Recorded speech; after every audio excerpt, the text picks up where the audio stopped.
nampaknya masih ada sejumlah titik-titik api.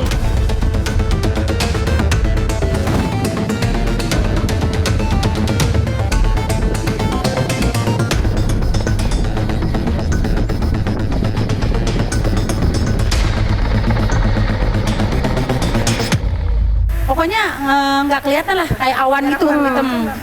Jadi nggak kelihatan. Jadi kita tutup di dalam rumah aja, kita tutup itu tetap masuk si asap.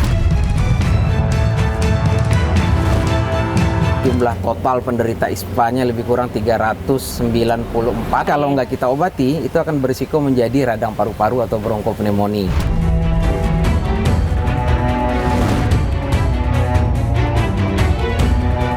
Informasi yang kami dapatkan, penyebab utama dari kebakaran ini adalah cuaca panas dan juga gas metana. Apakah itu benar?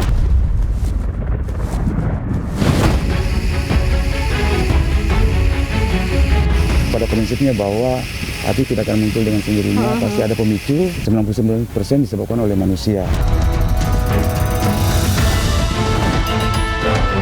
Pendamping itu kan dia kayak bom waktu gitu loh, karena mengandung gas metan dan itu berpotensi sangat bisa terjadi resiko kebakaran maupun meledak.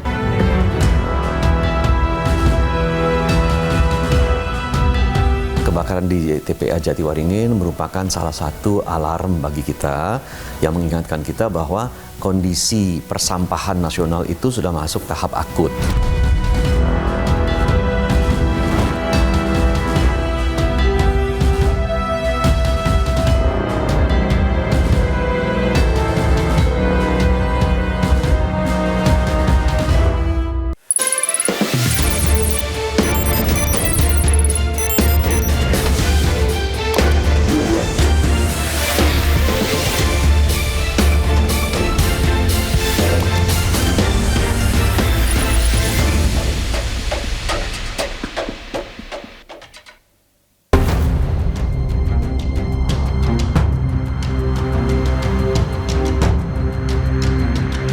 Lebih dari 200 warga mengungsi dan sekitar 150 orang mengeluhkan sakit pernapasan akibat menghirup asap kebakaran di TPA Jatiwaringin, Kabupaten Tangerang. Diduga kebakaran awalnya terjadi di area yang menggunakan sistem open dumping alias penimbunan sampah secara terbuka. Ironinya, tahun lalu TPA Jatiwaringin sempat disegel karena pencemaran lingkungan imbas dari sistem open dumping. Namun nyatanya, sistem yang sama masih digunakan, walau sudah mendapat peringatan keras. Lantas, siapakah yang harus bertanggung jawab atas dampak dari kebakaran ini? Dan apa solusi terbaiknya? Ikuti penelusurannya bersama saya Amri Narida. Inilah iNews Files.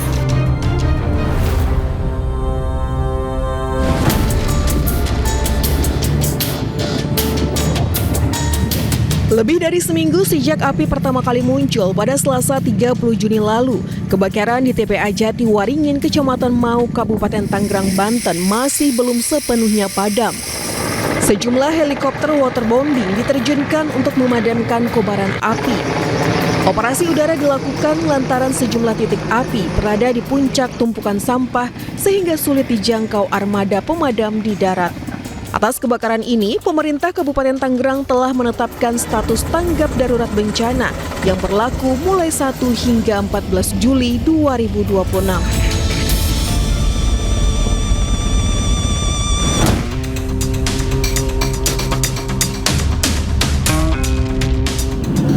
Saat ini saya akan menuju ke TPA Jatiwaringin di Kabupaten Tangerang, Banten untuk melihat langsung proses penanggulangan pemadaman kebakaran di sana dan juga melihat kondisi dari warga terdampak yang mengungsi.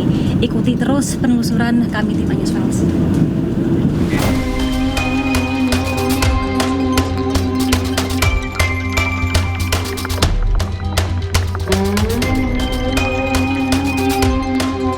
Saat ini 7 Juli 2026 adalah hari ke-8 proses pemadaman kebakaran di TPA Jatiwaringin dilakukan, dan kalau kami lihat asap tebal masih membumbung tinggi. Ini menunjukkan bahwa nampaknya masih ada sejumlah titik-titik api yang tersembunyi ditumpukan di gunung-gunung sampah yang tingginya mencapai 20 hingga 30 meter, pemirsa. dan ini angin pun juga berhembus dengan sangat amat kencang ke arah kami, ini ke arah timur. Dan tidak hanya itu pemirsa, kalau kami lihat ke belakang, kita bisa melihat bahwa di tengah-tengah proses pemadaman kebakaran yang berdampak pada 15 hingga 16 hektar area di TPA Jatiwaringin, masih dilakukan adanya pembuangan sampah seperti normalnya. Ada kurang lebih sekitar 6 hingga 7 truk pembuangan sampah yang mengangkut tumpukan-tumpukan sampah dari sejumlah wilayah yang ada di TPA Jatiwaringin. Dan tidak hanya itu, sejumlah pihak-pihak seperti pengais-pengais ini pun juga masih ke lokasi ini untuk mengais-ngais sejumlah sampah-sampah yang ada di sini. Kita akan coba nanti tim Anyus Files untuk melihat secara lebih dekat bagaimana kondisi di TPA Jatiwaringin ini.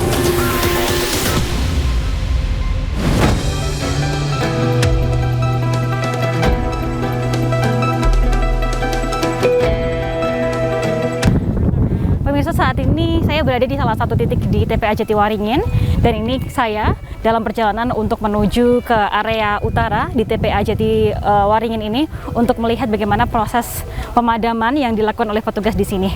Ikuti terus penelusurannya. Ini pun juga di belakang kami ada petugas-petugas yang akan melakukan pemadaman.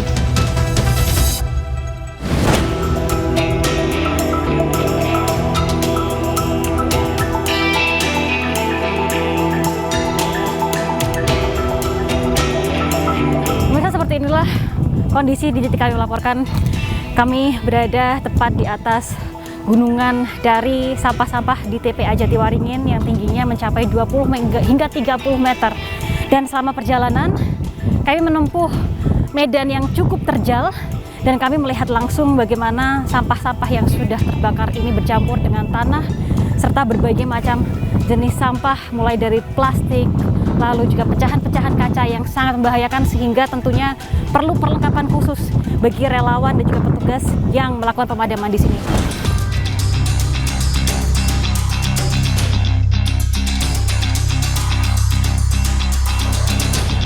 Pemirsa, di area terjadinya adanya kebakaran di TPA Jatiwaringin ini pun juga kami melihat petugas gabungan. Ini adalah petugas dari Kementerian Kehutanan yang sekarang sedang melakukan proses pengisian air di bak berwarna orange ini, yang mana air ini nanti akan diisi untuk nanti air ini akan dialirkan ataupun juga digunakan untuk memadamkan titik-titik api. Dan tadi dari pihak petugas ini menyampaikan bahwa mereka menemukan sejumlah titik-titik api baru begitu, yang mana sebelumnya sudah dipadamkan lalu juga muncul lagi, sehingga hingga sore hari pun para petugas masih standby ataupun juga berjaga untuk melakukan proses pemadaman, dan salah satunya adalah pengisian air seperti ini pemirsa.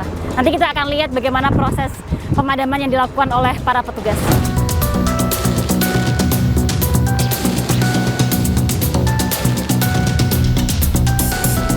Dan kami sekarang berada di area barat, area terdampak di TPA Jatiwaringin, yang merupakan salah satu area yang paling terdampak. Dan kita bisa melihat di belakang kami sekarang, ini masih ada para petugas dari Manggala Agni Kementerian Kehutanan yang juga masih melakukan upaya untuk memadamkan sejumlah titik api di mana masih terlihat ada asap. Nah, ini kami akan coba untuk berbincang langsung dengan Bapak Ishak. Halo, apa kabar Bapak? Ya, baik. Ya, Pak.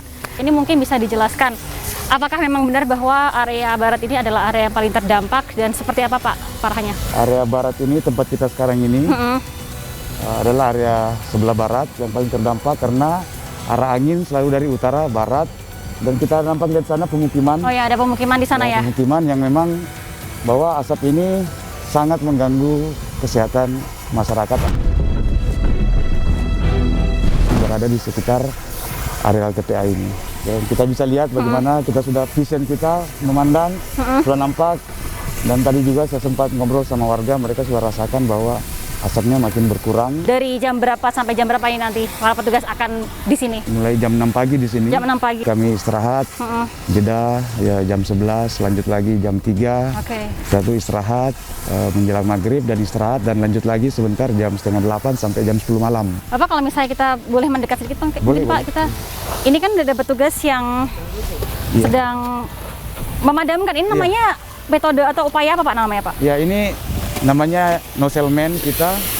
Dia memang tugasnya adalah bagaimana langsung menyemprot bara-bara api yang ada di dalam permukaan lapisan TPA ini. Saya ikut mencoba, bisa nggak kira-kira dengan didampingi oleh Pak Ishak? Oh, boleh. Oh, boleh ya? Coba, ya.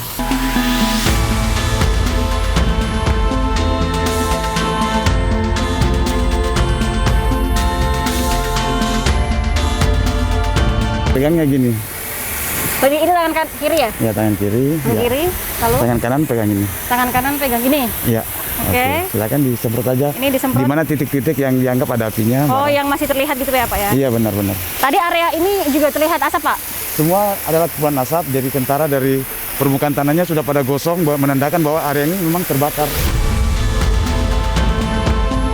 Nampaknya perlu kontrol yang cukup baik bagi petugas untuk bisa mengendalikan selang nozzle ini ya Pak ya.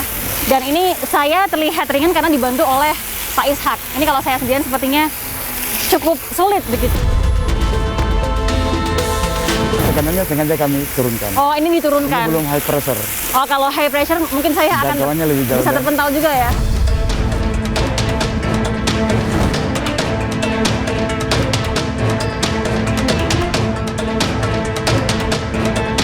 Apa yang pada akhirnya menjadi tantangan dari para petugas Pak ketika melakukan upaya pemadaman seperti ini? Sebenarnya adalah akses kita ke lokasi lumayan jauh, dan kita tahu ini adalah areal TPA ya. Iya, ini area TPA betul. Tempat pembuangan akhir yang mana banyak hal-hal yang bisa membahayakan petugas.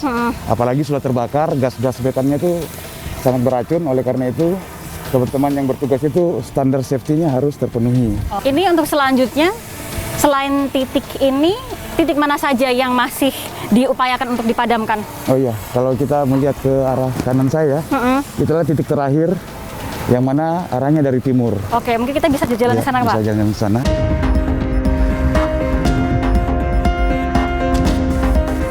Dan kita lihat masih banyak petugas tim pemadaman gabungan ya, karena kegiatan ini sebenarnya bukan Manggalakni sendiri ya yang bekerja ya, semua unsur terlibat.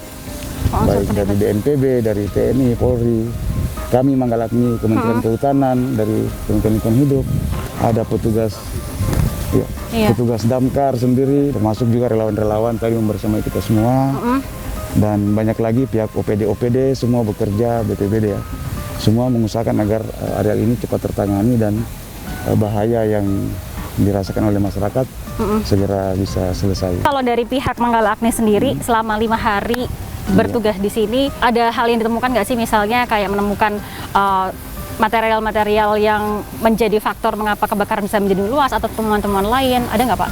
Sebagaimana tempat sampah sudah lama tertimbun, akhirnya menghasilkan gas-gas metan yang mana gas-gas itu mudah terbakar. Apalagi kita lihat ini adalah musimnya kemarau panjang dan prediksi BMKG adalah El Nino yang mana itu cuaca sangat panas. Pada prinsipnya bahwa api tidak akan muncul dengan sendirinya, pasti ada pemicu, 99% disebabkan oleh manusia. Karena itu baik dia metode open damping atau ditimbun seperti apa, potensi untuk kebakaran pasti akan terjadi, utamanya di musim kemarau ini.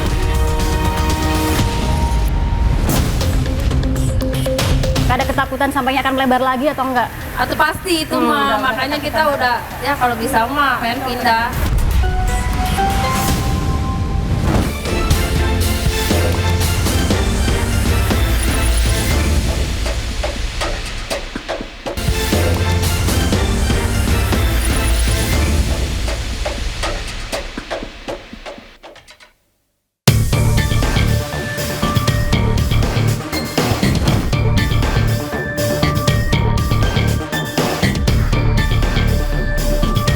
Saat ini saya berada di salah satu ruangan di kantor Desa Tanjakan Mekar, yang mana ruangan ini menjadi salah satu ruangan posko pengungsian dari ratusan warga yang mengeluhkan sakit. Dan saat ini memang kita lihat sudah ada sejumlah warga yang juga sedang mengungsi di sini. Kita akan coba untuk berbincang. Halo Ibu, apa kabar?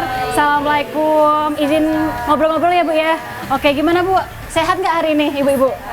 Sehat. baik ya kayak kemarin-kemarin kita. Jadi biasanya di sini kemarin-kemarin tuh banyak banget pengungsi karena ini suasananya udah mulai ini asapnya mulai menipis. Jadi pada pulang dulu pengen bersih-bersih dulu apa rumah kan asap itu masuk ke dalam rumah sampai debu-debu juga sampai ke pohon-pohon daun-daunnya juga pada rontok.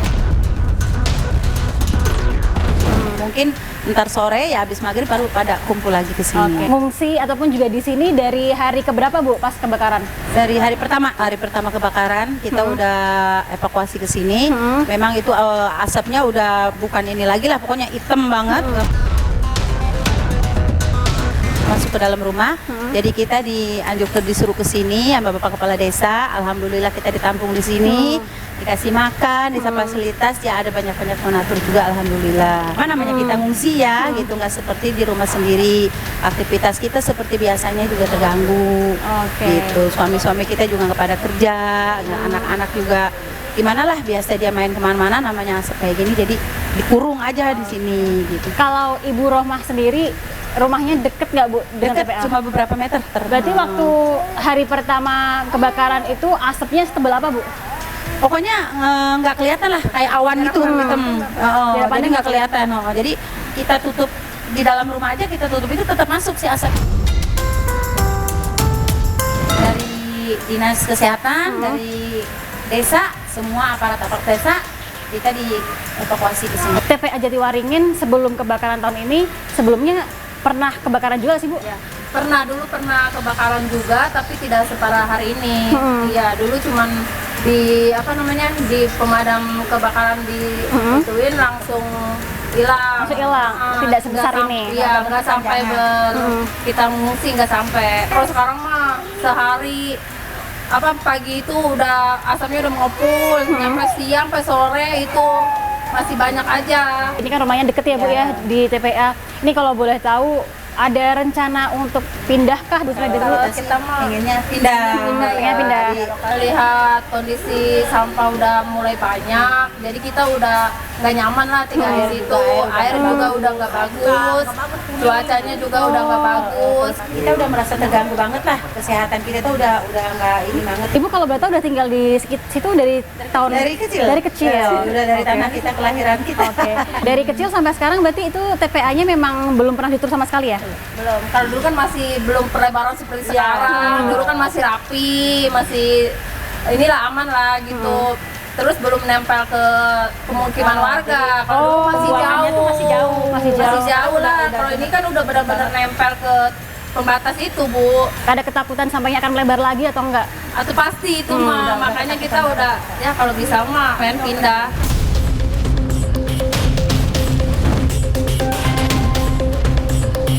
Ya pemirsa, ini kami berada di area ruangan tempat pemeriksaan kesehatan di posko pengungsian kantor desa Tanjakan Mekar, dan di area pemeriksaan kesehatan ini kurang lebih terdapat 10 warga, baik itu ibu-ibu ataupun juga anak-anak yang baru saja datang dan mengeluhkan sakit akibat asap dari kebakaran yang terjadi. Kita akan coba untuk berbincang terlebih dahulu. Ini ada adiknya ya Bu ya? Iya. Keluhannya seperti apa Bu? Batuk, pilek, ngapan pun namanya. Bersin-bersin semenjak kena kebakaran itu aja Bu, ada asap di rumah gitu. Oke.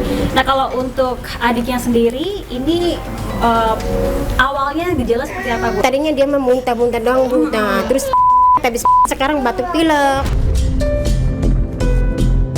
Udah berapa lama Bu? Atau semenjak ada ini aja. Lebih dari 9 hari ya? Oke. Nah kalau dari Ibu Ningsih sendiri, selain adiknya yang merasakan gejala, Ibu Ningsih juga merasakan keluhan sakit juga nggak kalau Ibu? Iya, pusing Bu, kadang mual gitu, ngap gitu. Oke. Kalau Ibu Ningsih rumahnya jauh nggak sih Bu dari itu? Deket. Berapa meter Bu kalau boleh tahu? 50 meter lah. 50 meter. Iya. Kalau dari Ibu sendiri, apakah Ibu atau anaknya atau satu keluarga yang juga terdampak? Iya, saya juga ngap. Kalau malam kan suka ada asap. Iya, kalau anak kecilnya kadang kalau siang-siang kayak gini nggak panas, kalau malam panas. Terus ini juga batuk nih kakaknya, iya batuk juga. Ini pertama kalinya atau ketika kebakaran awal terjadi sudah mulai merasakan hal seperti itu? Iya, soalnya kalau yang pertama lebih parah kan asapnya, lebih parah, lebih pekat. Ya kalau sekarang lebih lumayan lah, rada-rada udah udah sedikit gitu asapnya. Kalau pertama kan lebih tebal banget. Oke, terus sempat mengungsi atau ibu di rumah atau gimana? Di rumah, soalnya anak kecilnya nggak betah kalau ini kegiatan kita di dalam gitu. Ada harapan sedikit Bu, mungkin ibu pengennya seperti apa ini dengan adanya situasi sekarang? Ya semoga aja biar cepat reda gitu ya kebakarannya, biar asapnya juga udah cepet hilang, biar kita juga tenang lagi kayak biasa gitu beraktivitas. Kita juga kan kerjanya di situ semua, suami kita kan.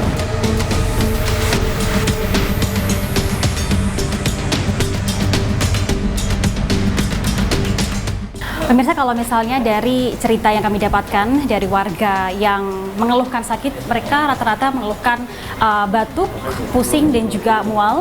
Dan saat ini pun juga kalau kami lihat dokter di posko ini sedang melakukan pemeriksaan terhadap salah satu anak-anak. Gitu, kita kan coba untuk bertanya.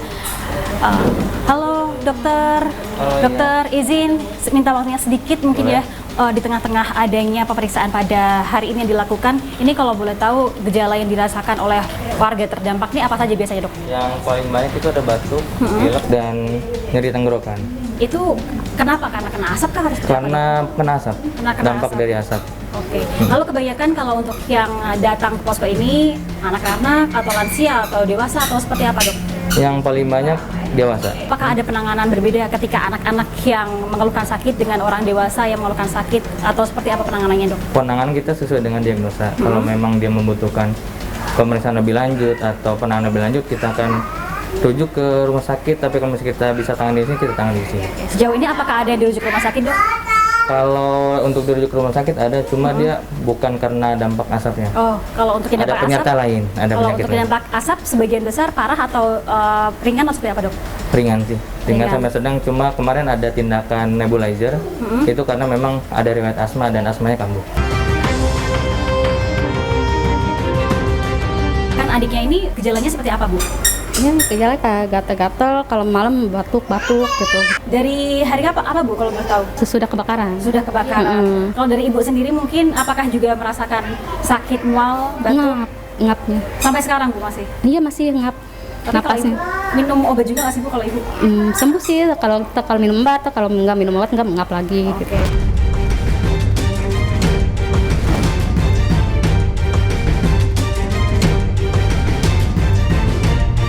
Mungkin bisa dijelaskan Pak, menurut pantauan apa saja mungkin permasalahan kesehatan yang dirasakan oleh warga dan sebenarnya resiko kesehatan dari warga akibat dari kebakaran tersebut ini seperti apa? Hari pertama itu kita tim puskesmas, baik puskesmas Rajek maupun puskesmas Sukadiri ataupun MAUK sudah langsung membentuk posko kesehatan. Awalnya cuma satu posko, sekarang sudah nyampai 13 posko dengan melibatkan 44 puskesmas. Jadi seluruh puskesmas di Kabupaten Tangerang kita piketkan di daerah Rajek, Sukadiri, dan MAUK untuk membantu pelaksanaan kesehatan warga dan membantu kesehatan petugas yang memadamkan api. Bisa diceritakan Pak berapa mungkin atau mungkin di bidang apa saja yang dikerahkan? Posko itu kita tempatkan satu dokter, dua perawat ataupun bidan, kemudian juga ada 3 sampai 4 shift karena itu harus 24 jam, ada yang 24 jam, ada yang cuma hanya sampai jam 8 malam. Itu total tenaga yang kita kerahkan ada lebih kurang 123 orang. Apa saja sih yang dikeluhkan oleh masyarakat Pak? Umumnya masyarakat yang mengungsi ya mengeluhkan biasanya batuk pilek untuk pernapasan biasa, kita sebut itu ISPA.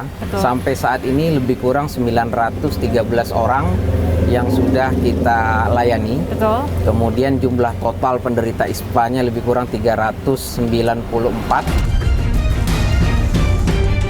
ISPA itu udah pasti akan berdampak dengan kasus ini karena ISPA itu juga adalah infeksi saluran pernapasan atas yang langsung terjadi karena iritasi dari polusi udara.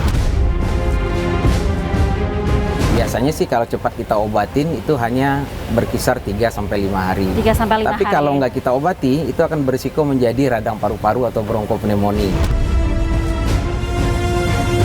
Dan itu berbahaya bagi balita ataupun lansia atau orang yang berisiko, itu bisa menyebabkan kematian.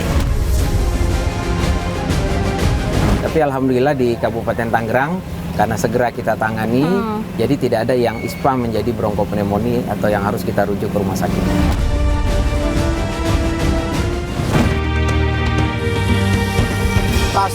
Pasti masih ada. Kami akui di tengah sana sama di puncak sana masih ada, karena belum terjangkau oleh kita.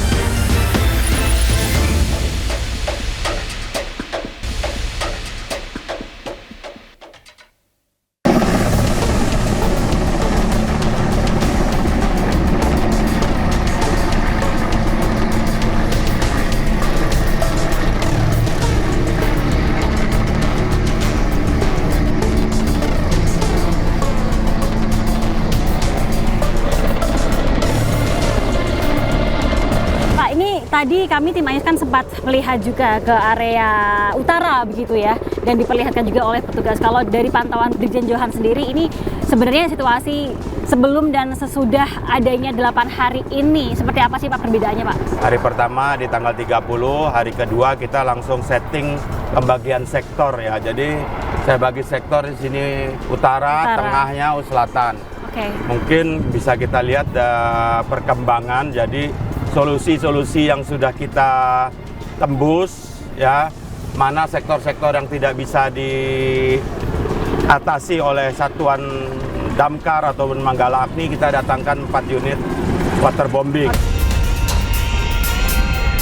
Kita juga membuat jalan-jalan terobosan sehingga alat berat ya, damkar bisa masuk. Jadi dibuat jalan gitu Pak ya? Iya, buat jalan sehingga kalau kita lihat di sana itu ada unit-unit damkar yang pemasok air ke atas, penampungan air embung-embung itu ditampung di sana, dikasih racun api, nanti disalurkan 6-8 selang, kurang lebih udah mendekati 50% ya. 50% sekarang.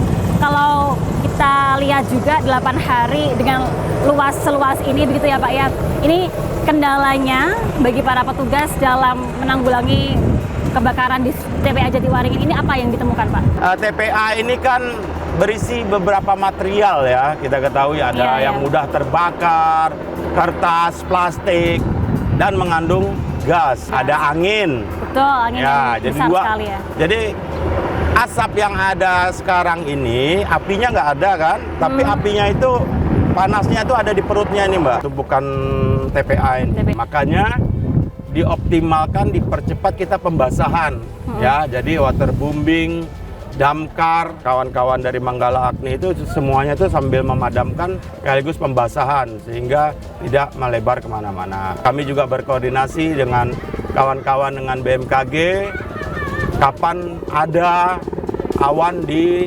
atas Jatiwaringin komplek ini, karena kalau sudah ada awan baru bisa dilaksanakan operasi modifikasi cuaca. Apakah modifikasi cuaca ini nantinya kalau hujan bisa cukup efektif untuk pada akhirnya mengurangi ya, kita doakan hujannya difokuskan di atas ini, jadi pembasahan. Informasi yang kami dapatkan, penyebab utama dari kebakaran ini adalah cuaca panas dan juga gas metana. Apakah itu benar?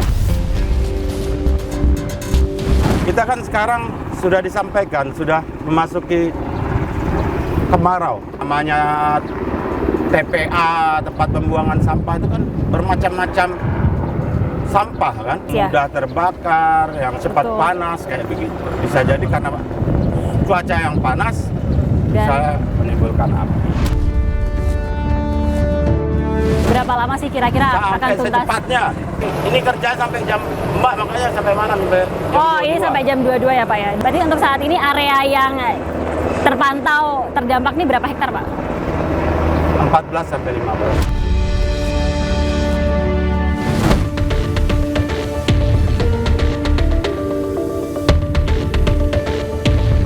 Evaluasi tadi seperti apa Pak? Evaluasi? Oh iya, ini hari yang ke-8 sejak terjadinya. Yang pertama itu hari Selasa, sekarang ketemunya hari Selasa lagi. Jadi sudah 8 hari. Ada beberapa tugas setiap harinya dilaksanakan, itu sudah mulai menemui sasaran. Bahwa sasaran awal ini hari pertama, hari kedua yang sebelah sini ini yang oleh teman-teman dilihat ini bersih, awalnya di sini api. Nah, diprogramkan oleh kita bersama dengan Badan Nasional Penanggulangan Bencana. Kita sama-sama menyusun dengan beliau, mana yang kita dulukan, Pak Bupati, ini Pak.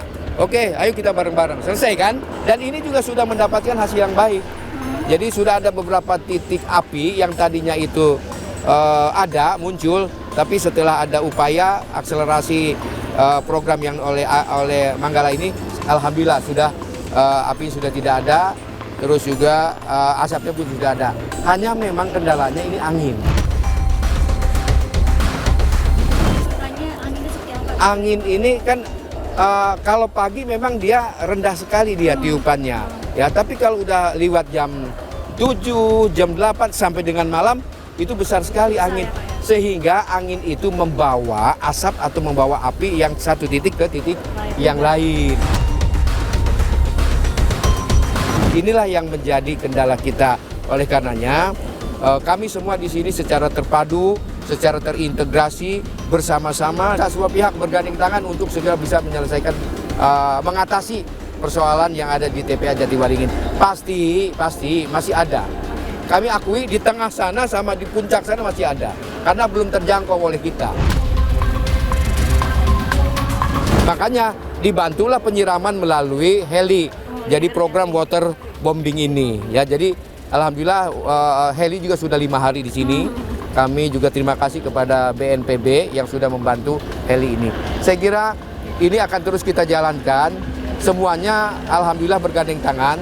Semuanya bersama-sama tanggung jawab ini dilakukan. Mudah-mudahan besok mendapatkan hasil yang sesuai dengan harapan kita. Kalau untuk warga yang terdampak sendiri dari Pemkab Tangerang sendiri, bagaimana Pak bentuk perlindungan dan bantuannya? Ya, sejak hari pertama kami sudah merintahkan Pak Camat sekitar, ada Camat Mauk, ada Camat Rajek, ada Camat Sukadiri, untuk segera mencari tempat untuk evakuasi. Dan hari pertama sudah dievakuasi. Hari pertama itu ada 30 kakak, jumlah jiwanya ada 62. Dan itu sudah kita siapkan, alas tidurnya sudah kita siapkan dengan Badan Penanggulangan Bencana Daerah. Makannya 1 hari 3 kali. Terus juga buah-buahannya juga kita siapkan juga. Vitaminnya kita siapkan juga. Dan petugas kesehatannya, puskesmas dan dinkesnya juga standby di situ. Sampai sekarang kita masih ada beberapa memang yang masih ditempatkan di situ. Pak, kalau untuk evaluasi pengolahan sampah nanti akan diubah? Saya sudah beberapa kali rapat memang dengan Pak Gubernur, dengan Menteri LH, juga dengan Menko Pangan, sudah beberapa kali rapat, dan alhamdulillah Kabupaten Tangerang salah satu lokus yang akan dijadikan sebagai tempat pengolahan sampah berbasis atau menjadi energi listrik. Mudah-mudahan ya ada hikmahnya kita bekerja begini ya Jenderal. Mudah-mudahan ada hikmahnya, nanti ada pertimbangan dari kementerian maupun dari Danantara ya. Ini ada beberapa orang yang mungkin mengira bahwa asumsinya ini ada kesengajaan pembakaran. Kalau dari Pak Bupati sendiri tanggapannya seperti apa? Laporan dari petugas kami yang ada di UPT di sini, awalnya api itu satu meledak tapi tidak terlalu besar. Itu ada di sebelah sana, di belakang sana. Oke, di area di belakang sana, area belakang. Diresponlah oleh petugas kami ULP. Pada saat mau penyiraman, ya hanya satu titik. Begitu maupun penyiraman, angin besar. Sehingga siraman berjalan, ternyata api sudah menjalar ke tempat atau ke titik-titik yang lain. Melalui yang ada kertas terbakar terbang, ada kardus terbakar terbang, begitu kan, sehingga menambah jumlah titik api yang muncul di situ. Jadi ini sekali lagi minta doanya kepada teman-teman wartawan juga, kepada masyarakat Kabupaten Tangerang, supaya ini bisa tidak terselesaikan ya dengan waktu beberapa hari ke depan.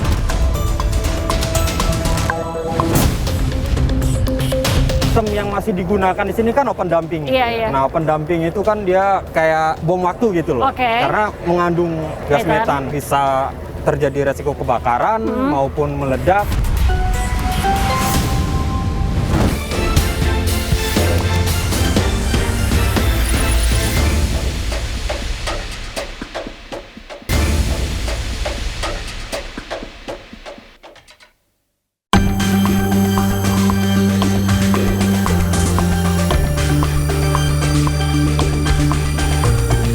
Saat ini kami berada langsung di TPA Jatiwaringin, dan kalau kami pantau pada hari ini hari ke-8 pasca terjadinya kebakaran pada 30 Juni 2026 begitu ya.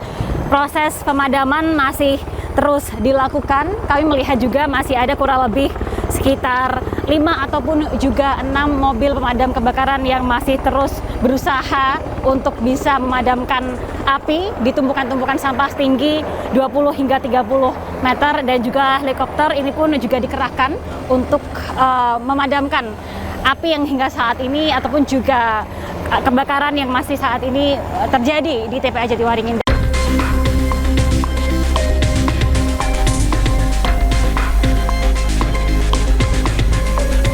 Proses pemadaman ini nampaknya masih terus dilakukan. Ini gimana menurut dari Walhi Jakarta? Pemadaman yang dilakukan ini sudah tepatkah atau seperti apa pantauan dari Mas Bait? Upaya yang sudah dilakukan ini sudah tepat karena sudah melakukan pakai pemadaman menggunakan waterbombing, terus juga sama sistem injeksi.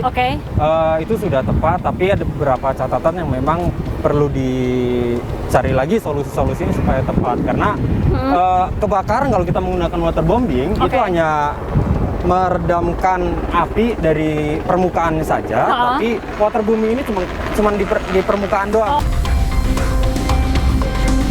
Sementara di bawah itu masih ada api, dia sistem kayak gambut. Ketika atasnya padam, tapi bawahnya itu masih kebakar. Nah, ini akan jadi kesulitan juga. Karena apa? Kebanyakan ini kan tercampur antara limbah organik dan non-organik, terutama plastik. Nah, campur ini ketika plastik disiram dari atas, sementara di bawah juga masih nyala, itu akan jadi penghalang juga gitu, Kak. Kalau dari temuan dari Walhi, ini apakah memang benar bahwa penyebab dari kebakaran karena ada tumpukan gas metana bercampur dengan adanya situasi panas yang sekarang sedang kemarau, atau temuan seperti apa yang ditemukan gitu? Ini masih dalam kajian Walhi banget terkait soal apakah ini sengaja dibakar atau memang ini pure karena faktor iklim gitu. Tapi memang bisa terjadi karena sistem yang masih digunakan di sini kan open dumping. Nah, open dumping itu kan dia sumber kayak bom waktu gitu loh. Karena mengandung gas metan dan itu berpotensi sangat bisa terjadi resiko kebakaran maupun meledak. Sistem open dumping itu udah nggak relevan lagi, bahkan di undang-undang, di peraturannya juga sangat jelas itu udah nggak diperbolehkan. Undang-Undang nomor 18 tahun 2008 untuk soal sistem persampahan. open dumping itu? Iya, sistem open dumping. Bahkan di tahun 2013 itu udah semua TPA itu nggak boleh pakai sistem open dumping. Selain sistem open dumping, ini apa saja sih sistem pembuangan sampah di tembukan akhir yang disarankan untuk pada akhirnya tidak mencemari lingkungan dan juga tidak berdampak negatif pada kesehatan masyarakat sekitar? Soal sistem pengelolaan sampah, lagi-lagi kami selalu menyarankan gitu, pengolahan itu mulai dari sumber. Kalau tidak diselesaikan dari sumbernya, maka open dumping ataupun apapun permasalahan soal sampah itu akan terus berjalan. Sumber artinya kita harus mulai dari tata kelolanya juga, pengelolaan sampahnya, jangan lagi bukan menggunakan sampah yang pendamping, terus juga harus ada kebijakan juga sampah sekali pakai gitu misalnya gitu, dari segi regulasi. Penutupan sistem open dumping itu harus dijalankan. Siapa yang kemudian harus bertanggung jawab dengan ini semua, Mas? Di sini ada implementator sama buat kebijakan. LH dalam hal ini dia sebagai implementator dia harusnya bertanggung jawab atas terjadinya insiden kebakaran ini. Nah, tidak menutup kemungkinan juga Kementerian Lingkungan itu dia bertanggung jawab atas pengawasan, atas kelalaian dan keabaiannya. Perlu nggak ada sanksi yang diberikan begitu terhadap pihak-pihak yang bertanggung jawab tadi? Unsur pidana juga bisa terjadi. Karena tadi ada kelalaian dan keabaian. Pada siapa ini unsur pidana akan diberikan? Pertama DLH, karena dia sudah abai dan lalai. Open dumping sudah tidak boleh, tapi masih dilakukan. Itu juga begitu dengan Kementerian Lingkungan. Apakah pengawasannya berjalan atau tidak? Mas Bait, kalau kita lihat juga ini kurang lebih ada 15 hingga 16 hektar area TPA yang terdampak begitu. Apa dampaknya mungkin terhadap lingkungan? Kalau dampak itu kita bisa jadi bagi dua gitu ya. Ada dampak lingkungan dan dampak sosial atau kesehatan. Kalau dampak lingkungan itu ada dua juga, dampak udara atau pencemaran udara, polusi, dan juga air dan tanah. Polusi udara dipicu dari kebakaran, asapnya ini. Dia mengandung furan karena mayoritas kebakaran ini kan adalah plastik. Dalam jangka pendek dia akan terjangkit penyakit ISPA. Dalam jangka panjang itu bisa menyebabkan kanker. Tadi yang Mas Bayi sudah sampaikan bahwa ada banyak TPA-TPA lain di Indonesia yang masih menggunakan sistem open dumping walaupun sudah dilarang begitu. Seberapa besarkah potensi kejadian seperti ini akan terjadi di TPA-TPA lainnya, Mas? Kalau kita pakai persentase itu hampir 99% gitu.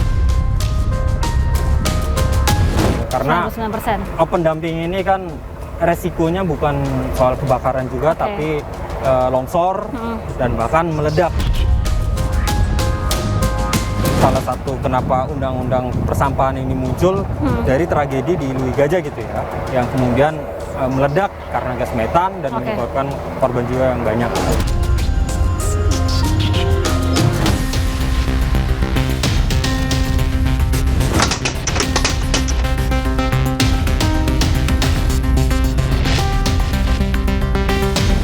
Di TPA Jatiwaringin merupakan salah satu alarm bagi kita yang mengingatkan kita bahwa kondisi persampahan nasional itu sudah masuk tahap akut.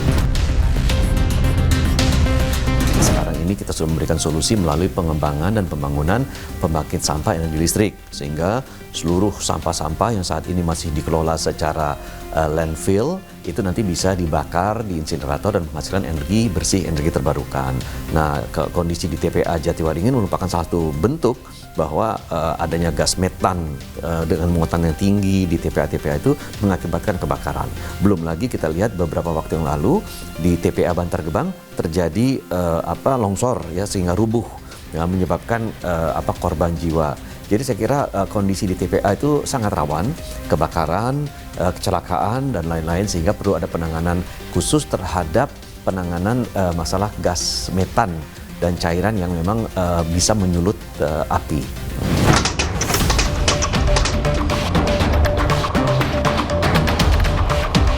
Di hilir sekarang sudah ditangani melalui pengembangan dan pembangunan pembangkit sampah energi listrik.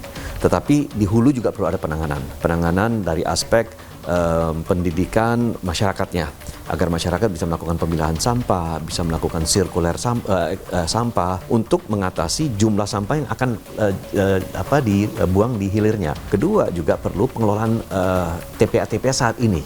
Saya kira itu sangat penting, dan itu merupakan kerjasama antara Pemda dengan Kementerian Lingkungan Hidup agar penanganan terhadap gas-gas beracun, berbahaya dan gampang terbakar itu, apalagi di musim kemarau saat ini, itu perlu atensi yang sangat khusus. Jadi saya menghimbau kepada seluruh Pemda-Pemda untuk memberikan perhatian khusus.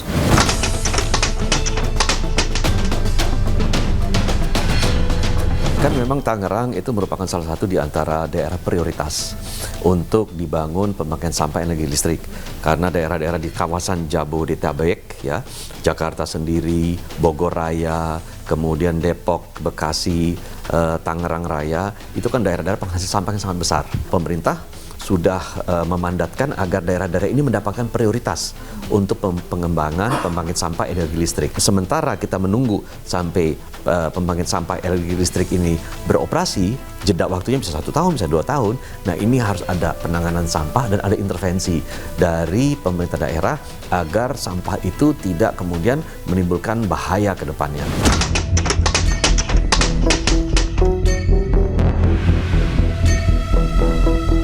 Kita tahu istilah sanitary landfill, managed landfill, itu adalah tata cara kita bagaimana kita kemudian bisa melakukan pengelolaan terhadap TPA-TPA yang ada, ya, melalui bahan-bahan kimia, melalui penumpukan yang sistematis, ya, penanganan cairan yang keluar, ya, termasuk bagaimana kita bisa menangani gas. Gas itu bisa dimanfaatkan sebagai energi juga, ya, dan itu teknologi yang tidak terlalu kompleks dan investasinya pun tidak terlalu besar. Jadi saya kira ada beberapa inisiatif yang bisa dilaksanakan oleh Pemda menangani permasalahan sampah selama masa transisi ini sampai pembangkit sampah energi listrik itu beroperasi, bahwa seluruh daerah di Indonesia, seluruh Pemda di Indonesia itu memang memiliki problem yang sama, sehingga harus melakukan penanganan secara dini dan cepat.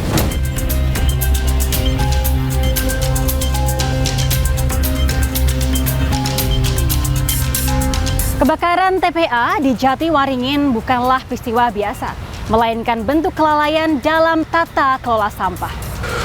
Pemerintah pusat maupun daerah perlu menjadikan peristiwa ini sebagai momentum untuk mengubah sistem pengolahan sampah secara menyeluruh. Tanpa langkah nyata, resiko kebakaran serupa akan terus mengintai dan berdampak pada kesehatan masyarakat serta pencemaran lingkungan. Jadi jangan bilang Anda tidak tahu permasalahan ini, karena kami sudah memberitahukannya.